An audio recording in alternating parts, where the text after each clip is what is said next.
연속되는 3주째 말씀을 전하기 전에 잠깐 뒤돌아보겠습니다.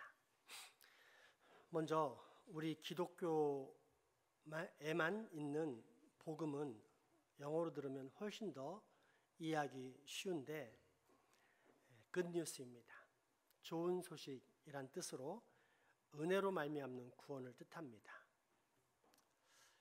내가 편의점에서 열심히 일했더니 한 달 후 300만 원을 받았습니다. 좋은 소식일까요? 분명 나쁜 소식은 아닙니다. 하지만 이는 엄밀히 이야기하면 당연한 소식이지 좋은 소식이 될 수 없습니다. 내가 일한 만큼의 보수를 당연히 받는 것이기 때문입니다. 액수가 적어서 그런 걸까요? 그러면 내가 한 달을 일했는데 3억을 받으면 좋은 소식이 될까요? 이는 유명 대기업의 이사들이 받는 월급이라 하는데 그들에게 물어보면 역시 당연한 소식이지 결코 좋은 소식이라 하지 않을 것입니다. 그만큼 능력이 되기에 이 정도 받는 것은 당연하다고 생각하기 때문입니다. 그러므로 수고하고 일한 만큼의 대가를 받는 것은 굿뉴스, 좋은 소식이 될 수 없고 당연한 소식일 뿐입니다. 그리고 바로 이것이 우리 기독교에만 있는 복음, 굿뉴스의 차별성입니다. 기독교의 좋은 소식이란 내게 아무런 능력도 자격도 심지어 가치도 없을 뿐 아니라 오히려 주인의 집을 파괴함으로 인해 죽어 마땅한 죄인과 원수임에도 불구하고 주인이 모든 배상을 감당하고 다시 나를 당신의 집에 드리겠다는 소식이기 때문입니다. 심지어 이제는 종이 아니라 양자로 받아들이겠다고 선언합니다. 너에게 그 많은 가치가 있습니까? 자격이 있습니까? 능력이 있습니까? 그럼에도 불구하고 아무런 조건 없이 나를 받아주시겠다는 약속. 그래서 이를 굿뉴스, 좋은 소식, 즉 복음이라고 합니다. 때문에 지난 시간까지의 설교를 바탕으로 복음을 정리하면 다음과 같습니다. 복음이란 자격도 없지만 능력은 더더욱 없는 나를 십자가 위에서 하나님의 어린 양 예수 그리스도를 둘로 쪼개면서까지 구원하시겠다는 하나님의 말씀, 하나님의 언약. 이 복음을 정확히 알고 있어야 여러분이 예배를 제대로 드릴 수가 있습니다. 다시 한번 이 복음을 함께 봉독하겠습니다. 복음이란 자격도 없지만 능력은 더더욱 없는 나를 십자가 위에서 하나님의 어린 양 예수 그리스도를 둘로 쪼개면서까지 구원하시겠다는 하나님의 말씀, 하나님의 언약. 아멘. 그리고 여기서 예배 또한 정의될 수 있는데 하나님께서 그 약속을 선포하실 때의 모습입니다. 그 당시 맹세의 규례를 따라 하나님께서는 아브라함이 절반으로 쪼개놓은 동물들, 3년 된 암소, 3년 된 암염소, 3년 된 수양, 산비둘기와 집비둘기 새끼 사이를 횃불의 모양으로 지나가셨습니다. 지금 한 약속을 지키지 않으면 하나님 자신이 이렇게 쪼개져 죽어도 좋다는 실로 불가능한 일의 선포로서 사실상 지켜지지 않을 수 없는 확실한 약속이라는 뜻입니다. 그런데 이때 맹약의 대상자인 아브라함도 그 쪼개진 동물들 사이를 지나갔습니까? 아닙니다. 그렇게 아브라함은 제사를 드릴 때마다 이 사실과 하나님의 언약을 기억했습니다. 그러므로 아브라함의 제사 그리고 신약 시대에 흐르는 예배를 정의하자면 다음과 같습니다. 예배란 하나님이 홀로 이루시는 언약을 기억하고 그 은혜를 받아 누리는 것. 다시 한번 해볼까요? 예배란 하나님이 홀로 이루시는 언약을 기억하고 그 은혜를 받아 누리는 것. 아멘. 이렇게 예배는 하나님의 언약을 기억하고 받아 누려야 하는데 사람들이 진심으로 예배드린다면서 온갖 기획과 고안으로 자신들이 눈으로 보고 느낄 수 있는 예배, 감정적인 흥분을 추구하면서부터 금송아지 숭배처럼 예배가 오염되기 시작했고 때문에 하나님은 이런 예배를 받지 않으신다는 사실을 살펴보았습니다. 그러면서 영적 자유를 빙자해 방종이 넘치는 이 신약의 시대에 하나님께서 정하신 예배 방식을 점검하게 되었는데, 그 기준은 구약의 제사가 지니는 가치의 본질과 신약의 예배가 지니는 가치의 본질이 동일하다는 것입니다. 어떤 가치입니까? 하나님의 은혜 언약을 누리면서 확인하는 생명의 가치입니다. 쉽게 말해 우리의 구원에 대한 약속은 인간의 노력이나 능력과 상관없이 오직 한 분, 하나님께서 전적으로 이루시는 완전한 구원의 약속이요 선물이라는 것입니다. 따라서 우리가 하나님께 드리는 예배의 형식이란 당연히 그러한 선물을 베푸시는 하나님의 은혜와 사랑을 확인하는 형태여야만 합니다. 그러면서 하나님께서 정하신 그러한 예배의 형태를 살펴보았는데 두 가지였습니다. 무엇입니까? 그렇습니다. 첫째는 말씀이요, 둘째는 성례로서 그중 말씀에 대하여 살펴본 것이 지난 시간까지의 설교였습니다. 그러므로 오늘은 예배를 통한 은혜의 두 번째 수단인 성례에 관해 살펴봐야 하는데, 먼저 이전까지 나눈 말씀과 관련된 마지막 실천적 적용에 대한 메시지를 잠깐 나누겠습니다. 우리가 흔히 말씀이라고 부르는 것은 살아계신 말씀, 기록된 말씀, 선포된 말씀, 이렇게 세 가지를 말합니다. 선포된 말씀인 설교를 통해, 기록된 말씀인 성경의 의미를 해석하고 전달하며, 그러므로 말미암아 모든 회중들이 살아계신 말씀이신 예수 그리스도 안에 깊게 잠기게 하고 동행하게 만드는 것이 말씀의 핵심이자 필요성입니다. 즉 모든 말씀은 결국 태초에 천지를 창조하시고 이 땅에 성육신하여 십자가에서 인생을 구속하셨으며 이후 부활 승천하신 하나님 우편에 앉아 계신 말씀 되신 예수님과의 연합과 동행으로 초점이 맞춰지는 것입니다. 다시 한번 말씀을 정리해 보겠습니다. 예수 그리스도 살아계신 말씀, 성경 기록된 말씀, 설교 선포된 말씀. 다 순교했지만 마지막까지 순교하지 않고 90세 이상을 살았던 사도 요한, 예수님의 제자는 그만큼 오랫동안 예수님이 누구신가를 묵상했습니다. 그리고 썼던 요한복음에서 말씀이 육신이 되어 이 땅에 거하심에 했을 때 그 말씀이 누구인지를 정확히 파악했습니다. 하나님께서 이 땅을 만드실 때 말씀으로 창조하셨다 했는데, 이 말씀은 성부, 성자, 성령 하나님 중 둘째 성자 예수님 로고스를 말하는 겁니다. 그 말씀이 이 땅에 내려오셨다. 그분이 바로 예수 그리스도시다. 그래서 예수 그리스도는 누구냐? 살아계신 말씀이라는 것입니다. 그런데 그 예수 그리스도에 대해서 기록된 것이 성경, 그래서 기록된 말씀은 성경입니다. 그 기록된 말씀을 근거로 설교를 통해 선포하기 때문에 설교는 선포된 말씀이라 할 수 있습니다. 그렇다면 여기서 우리는 우열을 가릴 수 있습니다. 이 세 가지 말씀 중에 어느 것이 더 우위에 있겠습니까? 당연히 살아계신 말씀이요, 이후에는 기록된 말씀, 그리고 선포된 말씀입니다. 그런데 문제는 신앙생활을 적용하는 데 있어서 저는 정반대가 될 수 있다는 사실입니다. 예를 들어 여러분은 살아계신 말씀이신 예수님을 사랑합니까? 사랑합니까? 그러면 어떻게 사랑합니까? 어떻게 사랑합니까?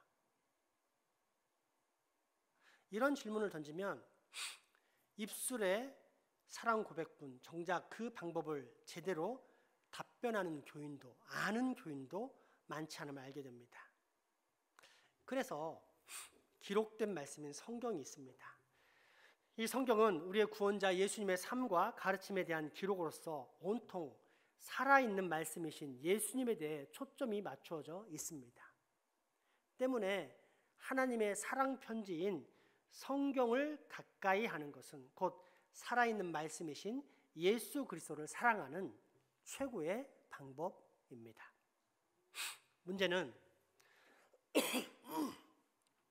우리 중에 날마다 이 성경을 아끼고 사랑하면서 꾸준히 읽고 묵상하는 사람이 얼마나 되는가 하는 것입니다. 여러분, 최소 하루 3끼 밥 먹듯이 하루에 3장 이상씩은 성경을 읽습니까? 이 질문은 어느 교회든지 시원스러운 답변을 얻지 못합니다. 예수님을 사랑한다고 말은 하지만 예수님을 사랑하는 사람보다 사랑하지 못하는 사람들이 더 많다는 뜻입니다. 예수님을 정말 사랑하는데 성경은 많이 못 읽는다고요? 그런 일은 없습니다. 그것은 마치 내 남편, 내 아내를 내가 정말로 소중히 여기는데 정작 사랑은 다른 남자, 다른 여자랑 나눈다는 말과 같기 때문입니다. 그렇다면 우리는 왜 이처럼 성경을 못 읽는 것일까요? 귀찮아서요? 바빠서요? 아니면 읽기 힘들어서요? 어려워서요? 많은 이유가 있겠죠. 그 이유가 천차만별이겠죠. 하지만 분명한 사실 하나는 많은 교인들이 평소에 성경을 읽지 않는다는 것입니다. 그래서 선포된 말씀인 설교가 있습니다. 하루에 한 끼도 안 먹고 일주일을 보내면 비쩍 마른 아프리카 난민이처럼 되듯이 그 영혼이 일주일 내내 생명의 양식을 안 먹으면 골아서 비쩍 말라버리기 때문에 하나님께서는 이 땅에 그처럼 많은 설교자들을 보내십니다. 억지로나마 최소 일주일에 한 번 정도는 영혼의 양식을 먹이심으로써 택한 당신의 백성들의 영혼을 매주 기적적으로 살려내고 계시는 것입니다. 그렇다면 어리고 미성숙한 그리스도인들의 신앙생활에 있어서 실제적, 실천적 중요도는 3가지 말씀 중에 어떤 것이란 뜻입니까? 그렇습니다. 이 주일 예배 속에서 선포되는 선포의 말씀 설교입니다. 그럼에도 불구하고 어느 교회를 가든지 늘 확인하게 되는 장면이 하나 있습니다. 고집스럽고 어리석은 교인들의 모습입니다. 다른 사람들이 예배를 잘 드릴 수 있도록 하겠다는 소위 봉사자들입니다. 마리아 대신 마르다를 선택하는 것입니다. 명분은 참으로 고귀합니다. 말 그대로 다른 이의 소중한 예배를 위해 자신을 기꺼이 희생하겠다는 것입니다. 문제는 예수님이 마리아와 마르다 중 과연 누구를 칭찬하셨느냐는 것입니다. 더 나아가 영적으로 깊이 있게 살펴보고 진단해 볼 때 과연 이것이 그러한가 하는 것입니다. 정말 그럴까요?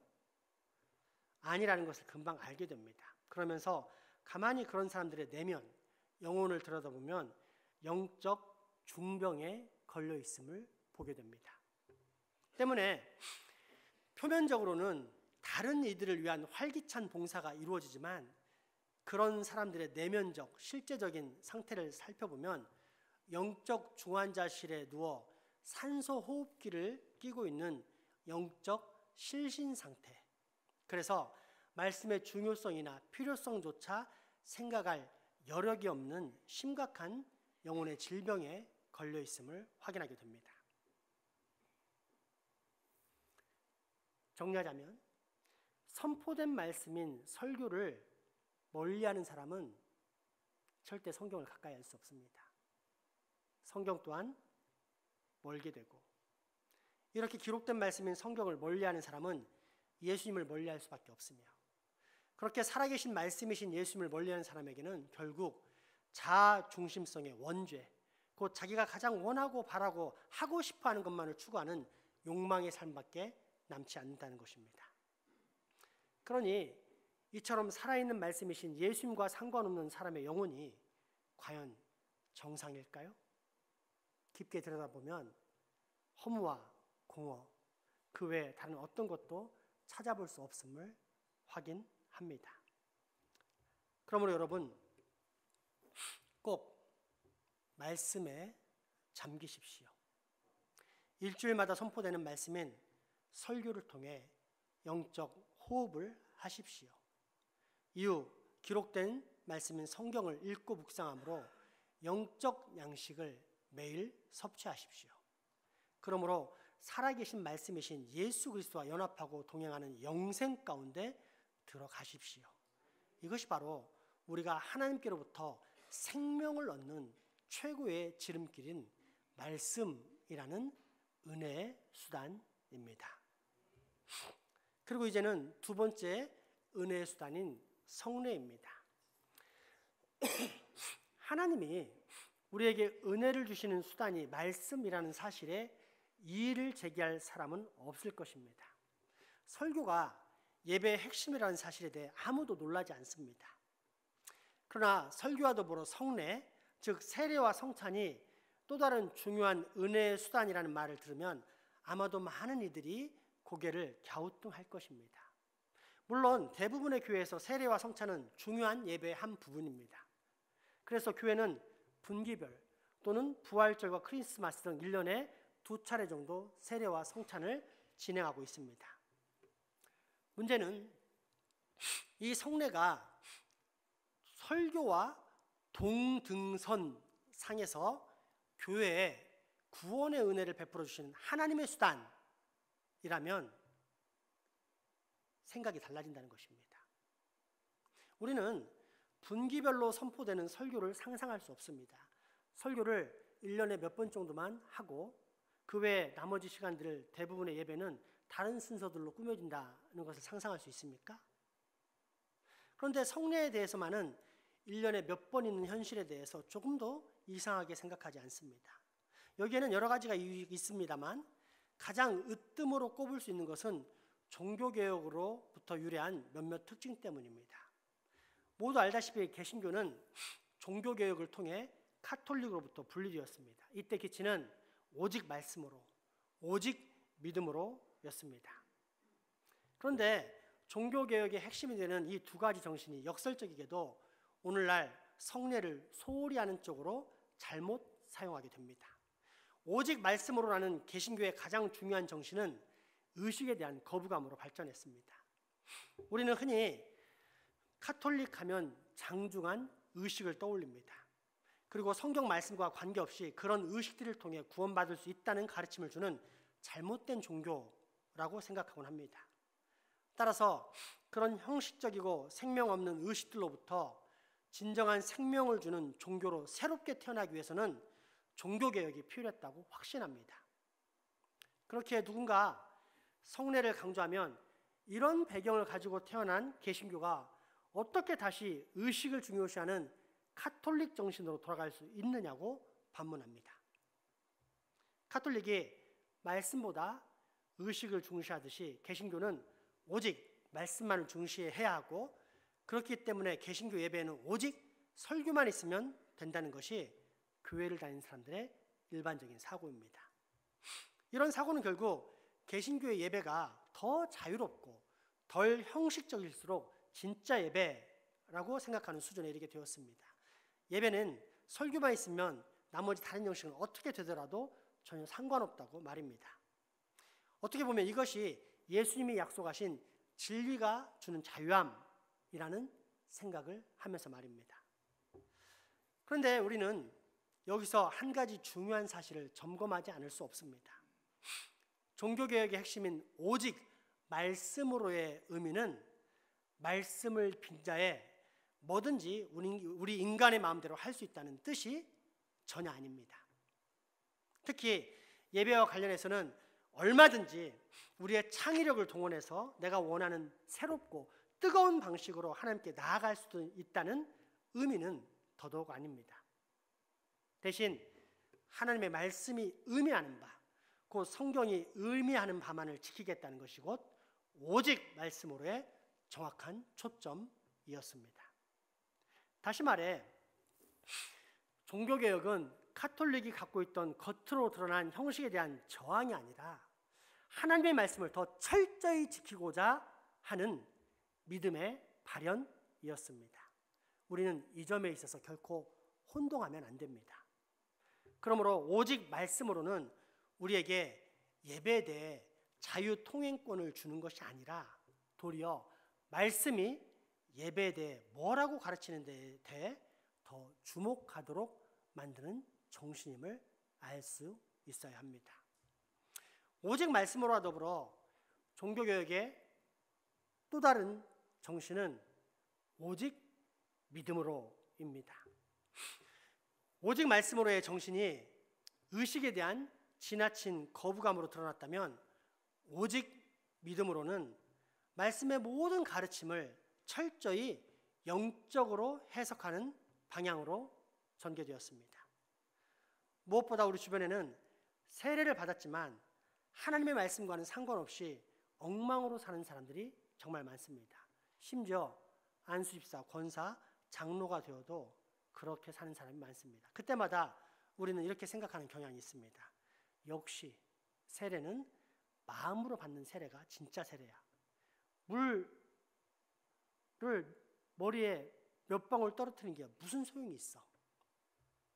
만약 세례를 받았지만 제멋대로 사는 사람을 보고 세례가 필요 없다고 주장한다면 우리는 같은 잣대를 설교에도 적용해야 합니다.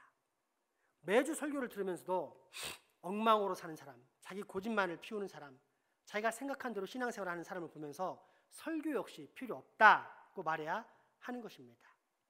하지만 진짜 문제는 세례받은 후에도 자유롭게 사는 사람들이 아니라 도리어 마음으로 하는 것만이 진짜라는 생각에 빠져든 사람들입니다.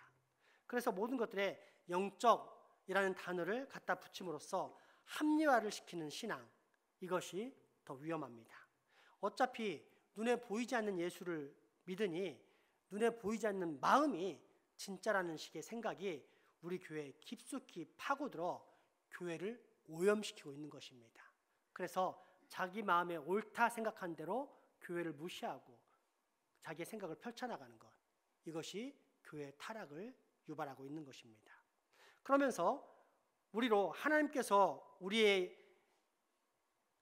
예배를 통해 허락하신 또 하나의 중요한 영적 초장을 놓치게 만드는데 그 초장이 바로 성례의 영역입니다. 이에 대한 중요성, 곧 주일에 펼쳐지는 설교와 성찬이라는 음식이 성도들에게 제공되는 예배의 푸른 초장이라는 사실을 잘 알고 있었던 개혁주의 청교도 신학자 마이클 홀트는 그 사실을 다음과 같이 표현했습니다. 다 같이 읽어보겠습니다. 사람으로서의 교회, 주중에 소금과 빛으로 흩어져 있는 교회에는 여러 소명이 있다. 그러나 장소로서의 교회, 매주일 하나님의 소원을 받아 공적으로 모이는 교회는 단 하나의 소명을 가지고 있다. 설교와 성례전을 통해서 그리스도를 전달하는 것이다. 이날 양들은 세상을 더 푸른 초장으로 만들기 위해서가 아니라 삼위일체 하나님에 의해 이미 조성되고 구매한 그리고 준비된 초장으로 이끌림을 받는다. 아멘. 다시 한번 잘 이 말씀을 볼 텐데 이런 의미입니다. 예수 그리스도를 구주로 믿으면 우리는 무엇이 됩니까? 무엇이 되죠? 교회. 그래서 그 교회가 예배를 마치고 내 삶 속에 들어가면 그 세상 사람 있는 곳에서 내가 교회로서 사명을 감당하는 것입니다. 그러다가 세속에 지치고 힘들면 다시 일주일 주님의 날마다 모여서 예배를 드리는데 그때 예배 속에서 우리가 무엇을 받아야 하는가? 그것을 가르쳐주고 있는 것입니다. 다시 한번 그 말씀을 잘 읽어보시기 바랍니다. 사람으로서의 교회, 주중에 소금과 빛으로 흩어져 있는 교회에는 여러 소명이 있다. 그러나 장소로서의 교회, 매주일 하나님의 소환을 받아 공적으로 모이는 교회는 단 하나의 소명을 가지고 있다. 설교와 성례전을 통해서 그리스도를 잘 전달하는 것이다. 이날 양들은 세상을 더 푸른 초장으로 만들기 위해서가 아니라 삼위일체 하나님에 의해 이미 조성되고 구매한 그리고 준비된 초장으로 이끌림을 받는다. 아멘. 요약하자면 주일에 교회에서 영적 재충전으로 무장한 그리스도인이 이후 펼쳐지는 일주일 동안 각각의 일터에서 사명을 감당하는 삶을 살아야 한다면 그 일상이 끝나고 다시 모인 이 주일에는 예배를 통해 하나님께서 이미 준비해 놓으신 푸른 초장의 꼴을 먹게 되는데, 그때 준비한 꼴이 말씀과 성례라는 것입니다. 그렇습니다. 하나님께서 말씀과 더불어 우리에게 허락하신 풍요로운 초장이 바로 성례입니다. 하나님은 말씀이라는 꼴로 우리의 배를 채우실 뿐 아니라 성례라는 푸른 초장에서 우리가 마음껏 뛰놀 수 있도록 하십니다. 그런데 우리는 오직 말씀으로, 오직 믿음으로 라는 말을 잘못 이해함으로 이처럼 푸른 초장을 놓치고 있지는 않습니까? 이는 마치 사랑하는 연인이 서로 사랑하는 마음이면 충분하다는 생각에 결혼식도 하지 않고 반지도 교환하지 않는 것 같습니다. 결혼 사진을 찍는 대신 서로의 모습을 마음판에 새기겠다는, 마음판에 있는 사진첩에 새기겠다는 것과 마찬가지입니다. 물론 결혼식이 사랑을 만들지 않습니다. 반지가 사랑을 불러일으키지 않습니다. 그러나 우리는 이미 알고 있습니다. 사랑하는 연인에게 결혼식과 반지가 무엇을 의미하는지 말입니다. 때문에 우리는 결혼식을 결코 단순한 의식, 형식이라는 말로 무시하지 않습니다. 결혼이라는 의식은 사랑하는 연인에게 서로의 사랑을 확증하는데 너무나도 중요하기 때문입니다. 우리 그리스도인들에게 성례가 바로 이것입니다. 성례를 통해 우리는 우리의 신랑 되신 예수 그리스도와 결혼식을 올리는 것입니다. 즉 하나님께서도 사람의 결혼식과 반지 같은 형식을 우리에게 주기 원하셨는데 그것이 바로 성례입니다. 그러니까 말씀인 설교는 보이지 않는 하나님의 약속, 구원의 언약에 관한 은혜와 진리를 귀에 들려주는 것이라면, 세례와 성찬이라는 성례는 하나님께서 그 구원의 약속을 분명히 확인할 수 있도록 우리의 눈에 보여주시는 은혜의 수단입니다. 쉽게 비유하자면 아들의 미래를 위해 적금을 들고 있는 아버지가 그 통장을 실제로 보여주는 것입니다. 즉, 얘야, 내가 너를 위해 지금 저금하고 있는데 벌써 1억이나 저축해 두었단다, 이렇게 설명하면서 아들의 귀에 들려주는 것이 설교, 말씀의 역할이라면, 자, 그 돈이 들어있는 통장이 여기 있다 라면서 분명히 보여주는 것이 성례, 곧 세례와 성찬입니다. 그리고 이것은 하나님의 자비와 긍휼의 관점에서 너무도 당연한 것입니다. 정상적인 아버지는 사랑하는 자식에게 자신이 아들을 사랑한다는 것을 확신시켜 주고 싶어 합니다. 마찬가지로 하나님께서는 자식인 우리들이 하나님의 약속에 대한 분명한 확신을 얻기 바라셨습니다.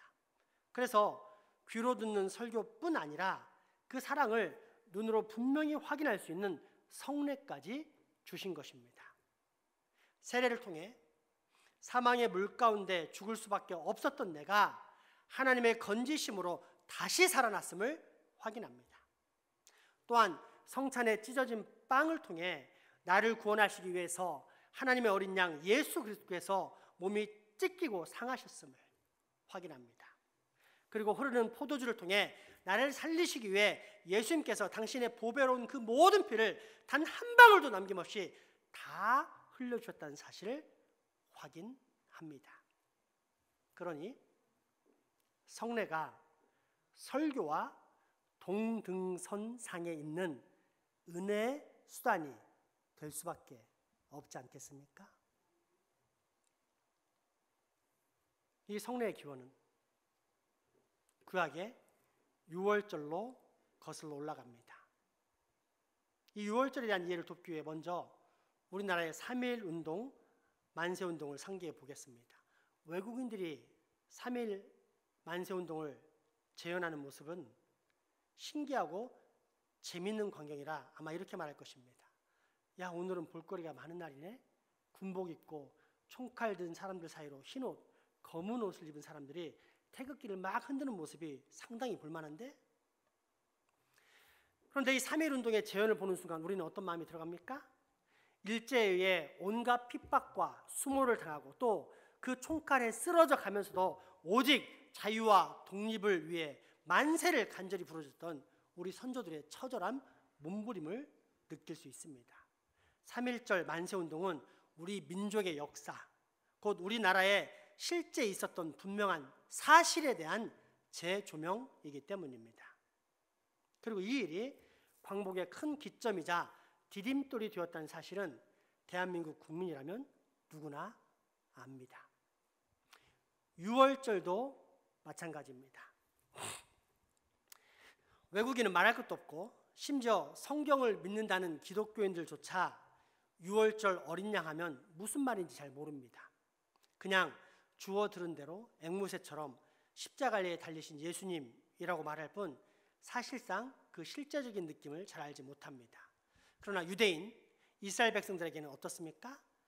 애굽의 마지막 10번째 재앙, 곧 애굽의 온 땅의 장자들이 죽어나가는 무시무시한 사망의 재앙, 심판의 재앙이 있었을 때, 그럼에도 불구하고 어린 양을 잡아서 인방과 물설주에 그 피를 바르고 그 고기를 먹으면서 그 어린 양의 피의 표식으로 말미암아 죽음의 천사가 피해가는 구원의 긴박한 밤이 이스라엘에게는 6월절이었습니다.